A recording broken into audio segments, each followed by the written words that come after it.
जय हिंद दोस्तों, स्वागत है आप सभी का एक बार फिर से हमारे YouTube चैनल दी कॉपी पेन में। तो हम लोग DLS सेकेंड सेमेस्टर में जो एजुकेशन का फर्स्ट पेपर है और ये 50 नंबर का भी पूछा जाएगा, ठीक। तो वर्तमान भारतीय समाज और प्रारंभिक शिक्षा, वर्तमान भारतीय समाज और प्रारंभिक शिक्षा। तो हमारा पहला लेसन क्या है? शिक्षा की संकल्पना, अर्थ एवं महत्व। तो इसका जो शुरू में कुछ चीज़ें थी वो हम लोगों ने देख लिया था। शिक्षा की उत्पत्ति कैसी हुई, उसका अर्थ क्या है, और शिक्षा शब्द की व्याख्या करने के लिए जो 5 चीज़ें बताई थी। शिक्षा का व्युत्पत्ति का अर्थ क्या है, संकुचित, व्यापक, विश्लेषणात्मक, वास्तविक, और शिक्षा की विभिन्न परिभाषाएं जो थी वहाँ तक हो गया था।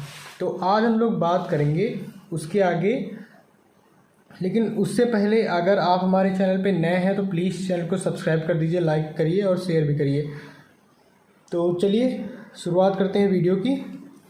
तो अगला जो हमारा या जिस बारे में हम बात करने वाले हैं वो है शिक्षा के कार्य या प्रयोग या महत्व, ठीक।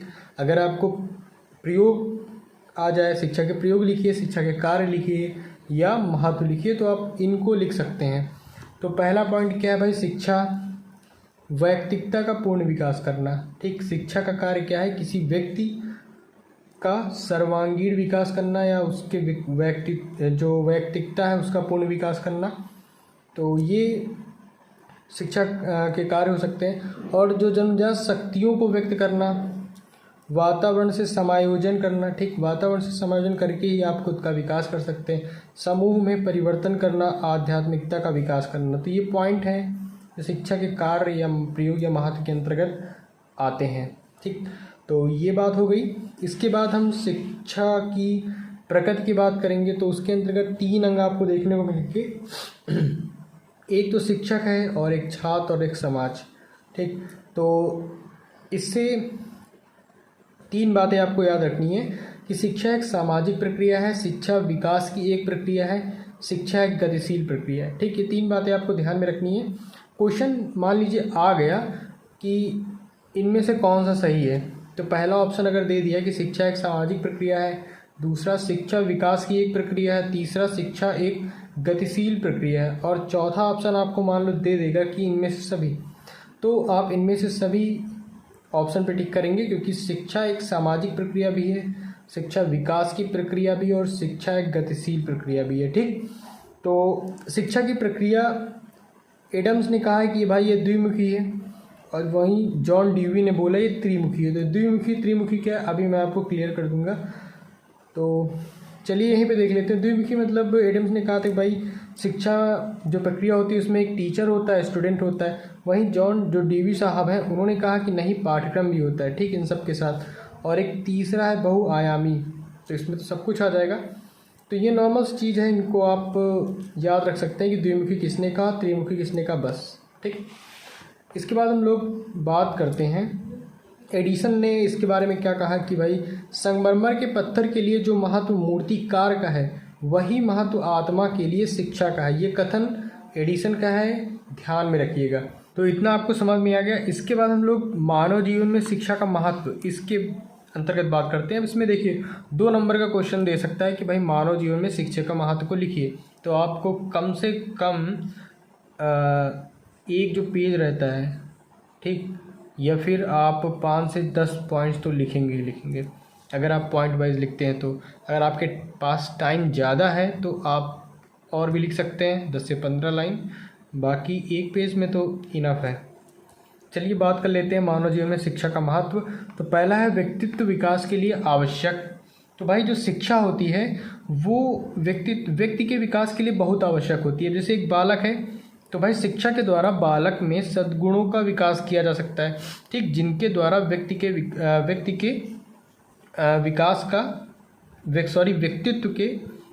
का विकास किया जा सकता है, ठीक। व्यक्ति के व्यक्तित्व का विकास किया जा सकता है और बालकों में सद्गुणों को भी विकसित किया जा सकता है।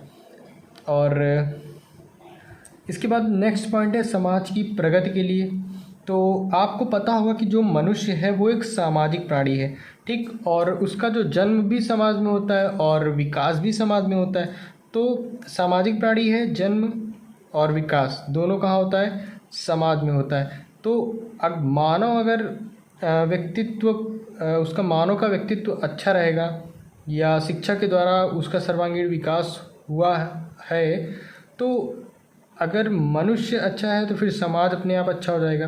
तो समाज की प्रगति के लिए भी शिक्षा अति महत्वपूर्ण है, ठीक। क्योंकि अगर किसी समाज के नागरिक जो हैं वो सभ्य हैं तो वो समाज भी सभ्य होगा। अगले पॉइंट की बात करते हैं हम लोग।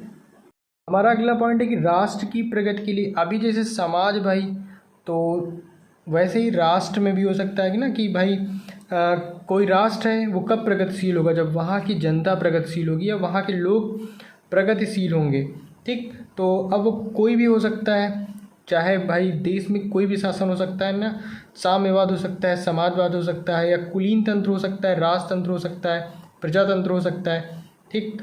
तो अगर उस शासन की सफलता को अग्रसर करना है तो वहाँ के नागरिक को शिक्षा मिलनी ज़रूरी होती है, ठीक। इसीलिए राष्ट्र की प्रगति के लिए वहाँ के नागरिकों को या वहाँ के लोगों को शिक्षा देना अति महत्वपूर्ण कार्य हो जाता है। और देश के नागरिकों को हमें इस प्रकार शिक्षित या प्रशिक्षित करना चाहिए कि वे शासन को अपना सहयोग दे सकें, ठीक। अब जैसे भाई भारत में आज जनतंत्र है, लेकिन देश की जो अधिकांश जनता क्या है, अशिक्षित है, ठीक। अतः जनतंत्र को उतनी सफलता नहीं मिल पा रही है जितनी उसे मिलनी चाहिए। ये कब मुमकिन है, जब सभी लोग क्या हो, शिक्षित हो जाएं, ठीक। तो ये बात होगी राष्ट्र की प्रगति के लिए। तो आप अगर एग्ज़ाम में आ जाए 5 पॉइंट भी लिख सकते हैं, तो आप 5 हेडिंग के जरिए आप 2-2 राष्ट्र की प्रगति के लिए 2 लाइन लिख दीजिए इसके संदर्भ में। फिर ऐसे ही आप इसमें भी करिए, इसमें भी करिए, तो ऐसे भी लिख सकते हैं, कोई दिक्कत नहीं है। चौथा पॉइंट है मानव कल्याण के लिए, ठीक। तो मानव कल्याण के लिए भाई शिक्षा ज़रूरी है। क्यों? क्योंकि मान लीजिए 2 व्यक्ति हैं, अशिक्षित हैं, या फिर उनको जो आदर्श चीज़ें होती हैं, आदर्श बातें होती हैं, अच्छी बातें, उनका ज्ञान नहीं है, आपस में लड़ भिड़ रहे हैं, तो क्या मानव कल्याण के लिए वो मानव कल्याण होगा? उससे नहीं होगा। जब लोग आपस में लड़ाई करेंगे, युद्धों में व्यस्त रहेंगे, तो कैसे होगा?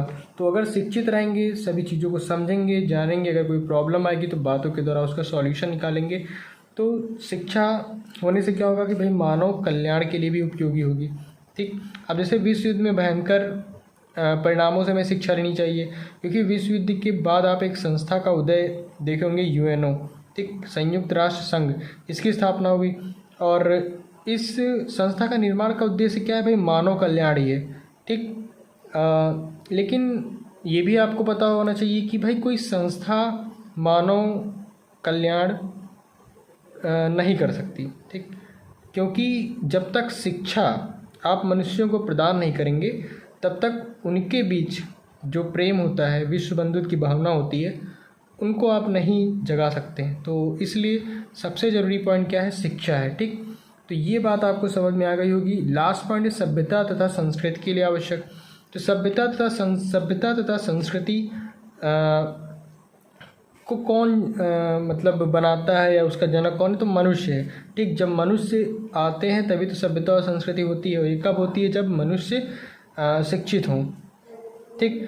शिक्षित का मतलब ये नहीं कि उनको फिजिक्स केमिस्ट्री बायो अच्छे से आती हो, ठीक। मतलब व्यवहारिक रूप से भी वो अगर आदर्श बातों का पालन करते हैं, या फिर उन्हें अन्य कोई और भी विषय हैं उनमें ज्ञान हो, ठीक, जिससे कि वो समाज को कुछ दे सकें, समाज की उन्नति के लिए, तो वो भी हो सकता है, ठीक। बाकी उनको विषयों का नॉलेज बहुत अच्छी बात है। तो इसमें हम कुछ पॉइंट लिख सकते हैं कि सभ्यता तथा संस्कृति का जनक मनुष्य है, और सभ्यता तथा संस्कृति का जो उन्नयन व्यक्ति के ऊपर निर्भर करता है। व्यक्ति अपनी उन्नति करता हुआ आगे की तरफ बढ़ने का प्रयास करता है, ठीक। और ऐसा शिक्षा के अभाव में नहीं हो सकता। शिक्षा के अभाव में उन्नति नहीं हो सकती। वो शिक्षा जब मिलेगी तभी उन्नति करेगा, और वह सभ्यता संस्कृति का निर्माण नहीं कर सकता। कब नहीं कर सकता? जब उसको शिक्षा नहीं मिली। तो जीवन को उन्नतशील बनाने में शिक्षा का महत्वपूर्ण योगदान होता है, ठीक। और ये कुछ बातें आप इस पॉइंट के अंतर्गत लिख सकते हैं। तो यहाँ पे हम लोगों ने अभी देखा मानव जीवन में शिक्षा का महत्व क्या था, ठीक, 5 पॉइंट हैं इसके अंतर्गत, थोड़ा थोड़ा आप लिख देंगे तो काफ़ी बड़ा सा आंसर बढ़िया हो जाएगा। इसके बाद अगले पॉइंट की बात करेंगे कि राष्ट्रीय जीवन में शिक्षा के विभिन्न कार्य। ठीक, तो राष्ट्रीय जीवन में शिक्षा के विभिन्न कार्य क्या हैं, तो देखते हैं। पहला है कि राष्ट्रीय विकास। ठीक, तो शिक्षा जो है वो राष्ट्रीय विकास का कार्य करती है। शिक्षा की उत्तम व्यवस्था के द्वारा ही किसी देश का विकास किया जा सकता है। अगर कोई किसी देश में अच्छी शिक्षा व्यवस्था है तो उसका अच्छा सा राष्ट्रीय विकास होगा। इसके बाद राष्ट्रीय एकता, तो सेम इस तरह हम भी कह सकते हैं कि अगर किसी देश में अच्छी शिक्षा प्रोवाइड की जा रही है तो शिक्षा के द्वारा उन व्यक्तियों में एकता की भावना आएगी। ठीक, और एकता की भावना आएगी तो राष्ट्रीय एकता अपने आप मजबूत हो जाएगी। ओके, क्योंकि राष्ट्रीय एकता का आधार क्या है, शिक्षा है। अब आप भारत के संदर्भ में बात करते हैं तो भाई भारत में जैसे आप देखते हैं जातीयता, क्षेत्रीयता, प्रांतीयता और सांप्रदायिकता के आधार पर अनेक झगड़े होते हैं, लेकिन शिक्षा के द्वारा आप इन झगड़ों को दूर कर सकते हैं। ठीक, ऐसे ही भावात्मक एकता, तो भाई भारत में अनेक विभिन्नताएं देखने को मिलती हैं। ठीक, भारत में अनेक विभिन्नताएं देखने को मिलती हैं क्योंकि भाई भारत अगर रियलिटी में बात करें तो भारत विभिन्नताओं का ही देश है। यहाँ पे शिक्षा का कार्य भावात्मक एकता में वृद्धि करना है। ठीक, शिक्षा का कार्य क्या है, भावात्मक एकता में वृद्धि करना है। शिक्षा के द्वारा ही भावात्मक वातावरण का निर्माण हम लोग कर सकते हैं और शिक्षा में अनेक प्रकार के उचित दृष्टिकोण का विकास हम लोग कर सकते हैं जिससे कि भावात्मक एकता बढ़िया से बनी रहे।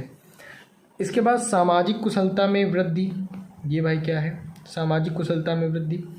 तो हम भारत के संदर्भ में बात करते हैं तो भाई आज आप देख रहे हैं कि भारत विकास की ओर निरंतर भाई बढ़ रहा है। ठीक, अग्रसर है। तो हमें इसके लिए कुछ कुशल व्यक्तियों की ज़रूरत होगी। ठीक, कुशल व्यक्ति रहेंगे ना तभी कोई चीज़ अच्छे से होगा। तो भाई आज के युग में कुशल व्यक्ति भाई वही है जो खुद अपने सेल्फ डिपेंड है। ठीक, वो किसी पर निर्भर नहीं है। तो ऐसे व्यक्ति क्या हो सकते हैं, वो समाज की उन्नति में सहायक हो सकते हैं। ठीक, ऐसे व्यक्ति जो कुशल हैं क्योंकि उनकी कुशलता से ही कोई कार्य अच्छे से होगा। ठीक, वो किसी पे डिपेंड नहीं होंगे तो इससे क्या होगा, सामाजिक उन्नति होगी। और शिक्षा का यह कार्य है कि वह अपने द्वारा व्यक्तियों की सामाजिक कुशलता में वृद्धि करे। ये इसके पॉइंट हो गए। इसके बाद है नैतिकता का प्रशिक्षण। ठीक, सबसे बड़ी बात है भाई नैतिकता का प्रशिक्षण। तो नैतिकता से तात्पर्य भाई उन सभी बातों से है। नैतिकता क्या है भाई, उन ऐसी बातें जिसे क्या होता है भाई, मनुष्य के जो आचरण को अच्छा करती हैं, श्रेष्ठ करती हैं। ठीक भाई, इसके संदर्भ में महात्मा गांधी का एक कथन है, वो मैं आपको बताता हूँ कि महात्मा गांधी ने कहा था कि शिक्षा से मेरा अभिप्राय उन सर्वश्रेष्ठ गुणों का प्रदर्शन है जो बालक तथा मनुष्य के शरीर, मस्तिष्क तथा आत्मा में विद्यमान है। ये ऐसा महात्मा गांधी ने बोला है नैतिकता के प्रशिक्षण के बारे में। इसके बाद नेतृत्व की तैयारी। तो भारत क्या है भाई, एक प्रजातंत्रवादी देश है और इसकी सफलता के लिए उचित नेतृत्व की आवश्यकता है क्योंकि अच्छा नेतृत्व होगा तभी देश आगे बढ़ेगा। नेतृत्व का मतलब एक अच्छी लीडरशिप होनी चाहिए। प्रजातंत्र की सफलता के लिए योग्य नागरिक होने की आवश्यकता, और वो कैसे मिलेंगे, जब उनको एक अच्छी बेहतर शिक्षा मिलेगी। तो ये कुछ पॉइंट हैं जिनको आपने देखा, ठीक समझा। तो यहाँ पे जितना भी थ्योरेटिकल था वो सब तो कंप्लीट हो चुका है। इसके बाद हम कुछ क्वेश्चंस की ओर क्वेश्चन डिस्कस करेंगे जो पेपर में आ सकते हैं या आने की संभावना उनकी बनी रहती है। यहाँ पे पहला क्वेश्चन है, शिक्षा का संकुचित अर्थ बताइए। तो संकुचित अर्थ में आशय उस शिक्षा से है जो एक निश्चित स्थान अथवा विद्यालय या कॉलेज में निश्चित योजना या निश्चित समय तक दी जाती है। ठीक, तो ये हो गया क्वेश्चन, ये पहला हो गया शिक्षा का संकुचित अर्थ। ऐसे क्वेश्चन बनते हैं ठीक, एक नंबर में। शिक्षा का व्यापक अर्थ लिखिए। तो व्यापक अर्थ के अनुसार शिक्षा आजीवन चलने वाली प्रक्रिया है। यह क्रिया उसी समय प्रारंभ हो जाती है जब बालक का क्या होता है, जन्म होता है। तो नॉर्मल से हैं, एकदम आसान से याद हो जाएंगे आपको। अब स्वामी विवेकानंद के अनुसार शिक्षा का महत्व क्या है, तो जो विचार जीवन निर्माण, मनुष्य निर्माण, चरित्र में सहायक हों उन्हें शिक्षा की संज्ञा दी जाती है। ठीक, तो ये स्वामी विवेकानंद के अनुसार शिक्षा का महत्व है। मानव जीवन में शिक्षा का महत्व क्यों है पढ़ते हैं। शिक्षा का महत्व व्यक्तिगत विकास के लिए, मतलब व्यक्ति के विकास के लिए और समाज की प्रगति के लिए, मानव कल्याण के लिए, सभ्यता संस्कृति के लिए आवश्यक है। ये आप पॉइंट में पीछे पढ़ चुके हैं अभी जो हमने आपको बताया है। ठीक, इसके बाद है शिक्षा वैयक्तिकता का पूर्ण विकास करना है। किसने कहा, तो ये टीपी नन ने कहा है। ठीक, ये टीपी नन ने कहा है शिक्षा वैयक्तिकता का पूर्ण विकास है। शिक्षा वैयक्तिकता का पूर्ण विकास है जिससे कि व्यक्ति अपनी पूर्ण योग्यता के अनुसार मानव जीवन को योगदान दे सके। तो ये आप कथन इनका याद कर सकते हैं या समझ सकते हैं किसी भी कीवर्ड के द्वारा। जन्मजात शक्तियों को व्यक्त करने की प्रक्रिया क्या है, शिक्षा। ये पेस्टोलॉजी के अनुसार है। ठीक, ये तो इम्पॉर्टेंट है, अब इसको याद कर लीजिए।